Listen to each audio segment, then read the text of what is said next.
નમસ્કાર, આપ જોઈ રહ્યા છો નેશન પ્લસ ન્યૂઝ. હું છું આપની સાથે હેતલ ભગત.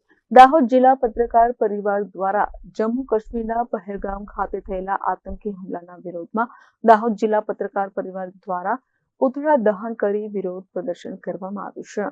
જમ્મુ કાશ્મીરના અનંતનાગ જિલ્લાના પહેલગામ ખાતે ગત મંગળવારે થયેલા આતંકી હુમલામાં 28 જેટલા પ્રવાસીઓના મોત નિપજ્યા હતા, જેમાં 25 જેટલા હિન્દુ પ્રવાસી તેમજ 2 વિદેશી પ્રવાસી તથા એક સ્થાનિક વ્યક્તિનો સમાવેશ થાય છે, જેમાં આતંકવાદીઓ ધર્મ પૂછીને તેમજ કપડા ઉતારીને પ્રવાસીઓને ગોળીઓ ધરવી દીધી હતી. આ આતંકવાદી કૃત્યને દાહોદ જિલ્લા પત્રકાર પરિવાર આતંકવાદીઓના કૃત્ય સામે વિરોધ પ્રદર્શિત કરી સખત શબ્દોમાં વખોડી કાઢવામાં આવ્યા હતા.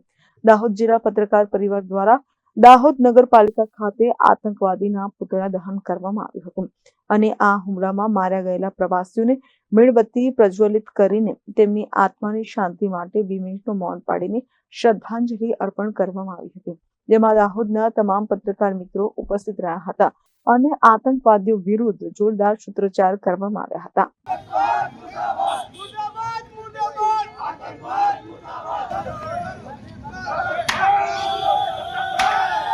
जो हिंदू भाइयों पे जो घटना घटी है उसके लिए दाहोद पत्रकार परिवार 2 मिनट का मौन रखता है.